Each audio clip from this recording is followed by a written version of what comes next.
जय हिंद दोस्तों। आज की इस वीडियो में आप लोग सीखेंगे कि विलोपन विधि से इस प्रकार के द्विपद समीकरण को हल कैसे करते हैं और एक्स वाई के मान कैसे निकालते हैं। दोस्तों यहाँ पर मैंने एक सवाल लिया हुआ है जो कि 3x + y = 5। यह है समीकरण 1। 5x + y = 9 यह है समीकरण 2। अब दोस्तों दोनों समीकरणों को हल करके x और y के मान कैसे निकालते हैं, इस वीडियो को आप पूरा देखिएगा। अगर आप पूरा देख लेंगे तो आसानी से निकालना सीख जाएंगे। दोस्तों इसका पहला रूल ये होता है कि आप देखेंगे कि समीकरण 1 में और 2 में x वाला पद या y वाले पद में से कोई बराबर है कि नहीं है। बराबर कहने का मतलब यह है कि अगर यहाँ पे 3x है तो यहाँ पर भी 3x होना चाहिए था, यानी कि यहाँ पर y है तो यहाँ पर भी y होना चाहिए था। तो आप यहाँ पे देख पा रहे होंगे कि यहाँ पर 3x है और यहाँ पे 5x है। ये दोनों बराबर तो नहीं है, लेकिन यहाँ पर y है और यहाँ पे y है, ये दोनों बराबर हैं। यानी कि आप कह सकते हैं कि x वाला पद बराबर नहीं है, लेकिन y वाला पद दोनों का बराबर है। अब दोस्तों अगर यहाँ पर मान लीजिए 5 होता, इसमें भी 5 होता, तब भी बराबर ही कहलाता। यानी कि जो ऊपर रहेगा अगर वही नीचे भी रहेगा तो आप उसे कहेंगे कि बराबर है।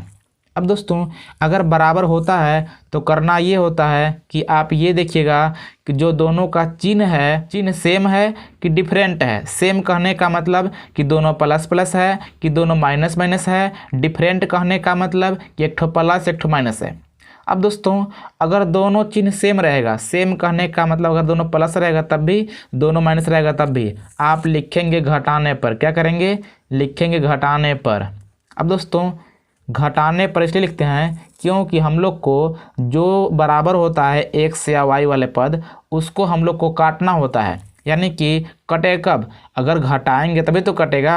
अब दोस्तों आपको पता होगा जब आप घटाते हैं तो चिन्ह बदलते हैं। यानी कि यहाँ पर प्लस छुपा होता है तो प्लस करते हैं माइनस और प्लस करते हैं माइनस। तो इस प्रकार से ये वाला भी प्लस है तो प्लस का हो जाएगा माइनस।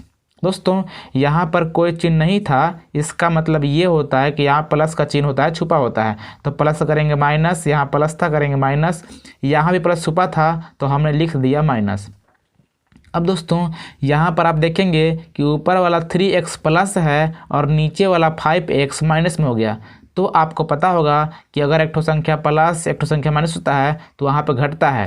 तो अगर यहाँ पे 5x में से 3x घटेगा तो बचेगा 2x और चिन्ह रहेगा माइनस का, क्योंकि आपको यही पता होगा कि अगर एक ठो संख्या प्लस एक ठो माइनस है तो वहाँ पे घटाएंगे और चिन्ह उसका लिखेंगे जो बड़ा रहेगा। तो यहाँ पर माइनस का संख्या बड़ा है तो यहाँ चिन्ह रहेगा माइनस का। अब दोस्तों यहाँ पर हो गया ऊपर प्लस नीचे माइनस, अब दोनों बराबर है तो प्लस माइनस घटेगा। अब घटेगा तो y में से y घटेगा तो कुल मिलाकर 0 बचेगा, यानी कि इसको आप काट सकते हैं इस प्रकार से। बराबर यहाँ दोस्तों ऊपर है 5 प्लस में, नीचे है माइनस में 9। आपको पता होगा प्लस माइनस घटता है, जब 9 में घटेगा 5 तो बचेगा 4 और चिन्ह रहेगा माइनस का, क्योंकि माइनस संख्या बड़ा है। अब दोस्तों आप लिखेंगे x बराबर -4 बट्टा -2, यानी कि ये वाला 2 था गुणा में, अगर आप इसको लाएंगे इधर तो हो जाएगा बट्टा में, माइनस माइनस हो जाएगा प्लस, 2 दूनी 4, यानी कि इस प्रकार से यहाँ पे x का मान हो गया 2। अब दोस्तों आप जैसे ही x का मान निकाल लेते हैं तो आप लिखिएगा कि x का मान समीकरण 1 में रखने पर, समीकरण 1 में रखने पर। दोस्तों आप समीकरण 1, 2 किसी में रख सकते हैं, आपका आंसर सेम आएगा, लेकिन आप उसमें रखिएगा जिसमें गुणा भाग कम करना पड़े, यानी कि जो सिंपल लगे। तो इस प्रकार से जो पहला समीकरण है हल्का सा सिंपल है तो आप इसी में रखिएगा। यानी कि हम लोग को x का मान 2 मिल चुका है तो जहाँ पे x है वहाँ रखेंगे हम लोग 2, यानी कि 3 अपने स्थान पे गुणा 2 प्लस y अपने स्थान पे बराबर 5। 3 दूना 6 प्लस y बराबर 5, यानी कि y बराबर 5। ये वाला प्लस में 6 है, अगर आप इसको लाएंगे इधर तो हो जाएगा माइनस में 6, यानी कि y बराबर हो जाएगा दोस्तों, अगर यहाँ पे 5 में घटेगा 6 तो दोस्तों बचेगा 1, क्योंकि आपको पता हो अगर एक ठो संख्या प्लस एक ठो माइनस होता है तो वहाँ पे हम लोग घटाते हैं। अब दोस्तों 6 में घटेगा 5 तो बचेगा 1, चिन्ह है माइनस का बड़ा तो चिन्ह रहेगा माइनस का। तो इस प्रकार से x का मान हो गया 2 और y का मान हो गया -1।